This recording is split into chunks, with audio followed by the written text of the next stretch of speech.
नमस्कार साथियों, यष्टि दर्शन के यूट्यूब के ऑनलाइन प्लेटफॉर्म पे एक बार आपका पुनः स्वागत है। प्रिय साथियों, आज हम जैन धर्म के एक नए टॉपिक को लेकर आप सभी से रूबरू हुआ हूँ, जिसका नाम है द्रव्य। वास्तव में हम द्रव्य को हम भौतिक विज्ञान के अंतर्गत सोना, चांदी, हीरे जवाहरात आदि के रूप में जानते व पहचानते हैं, लेकिन हम जैन धर्म में द्रव्य का एक अलग ही महत्व होता है, एक अलग ही पहचान होती है। जैन धर्म में द्रव्य को गुण का पर्याय कहा गया है।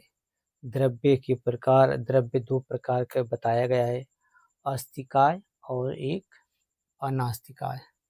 आस्तिकाय वह होता है जिसके पास शरीर होता है और अनास्तिकाय जिसके पास शरीर विहीन होता है। अब हम बारी बारी अस्तिकाय के बारे में अध्ययन करेंगे। अस्तिकाय के दो भाग हो, एक जीव और दूसरा सजीव। जीव को हम चेतन भी कहते हैं और सजीव को अचेतन। चेतन का मतलब ये होता है कि जिसमें हमें चेतना पाई जाती है। जैसे मनुष्य जब स्वप्न की दुनिया में सोया रहता है तो उसका मस्तिष्क अर्ध चेतन की अवस्था में या चेतन की अवस्था में रहता है। जैसे जब हम कुछ सोचते हैं, कुछ विचार करते हैं, किसी टॉपिक को लेकर मंथन करते हैं, तो हमारा मस्तिष्क उसके विषय में सोचता है। वो कौन सी अवस्था होती है? चेतन अवस्था।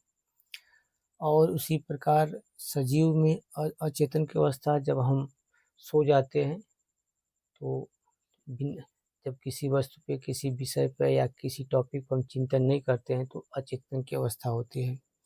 चेतन द्रव्य है और जीव अनेक होते हैं। अचेतन में चार भाग हैं। धर्म को गति बताया गया है कि अधर्म को विराम बताया गया है। पुगदल को उसमें भौतिक तत्व बताया गया है। आकाश जिस प्रकार आकाश सभी पूरे ब्रह्मांड को अपने अंदर समेटे हुए है, उसी प्रकार उसको सभी को स्थान देता है, बताया गया है। बंधन या मोक्ष।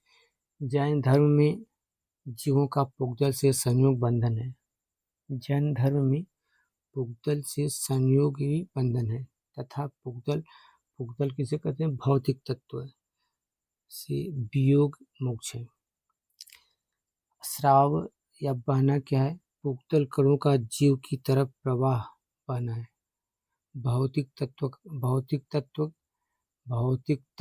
कणों का जीव की तरफ प्रवाही बहना है। बंध या जकड़ना। पुगदल कणों का जीव पर प्रविष्टि होना ही बंध या जकड़ना होता है। इस तरह के क्वेश्चन जो मिलान के लिए आएगा, बंधन, मोक्ष, श्रावक या बंध, ये नेट जीआरएफ क्वेश्चन होते हैं। इस तरह से क्वेश्चन जब आप एक बार इसको पुनः जान जाएंगे तो आसानी से कर लेंगे कि बंधन क्या है, मोक्ष क्या है, बहना क्या है, जकड़ना क्या है। जैसे इसको हम बहना को हम एक प्रवाह के रूप में कर सकते हैं। जिस प्रकार मनुष्य के शरीर में ज्ञान का प्रवाह बहुत तेजी से हो सकता है, मंद से हो सकता है। और बंध या जकड़ना का जैसे मनुष्य इस रूप में समझ सकते हैं, मनुष्य अपनी माया मोह में जकड़ा हुआ आता है।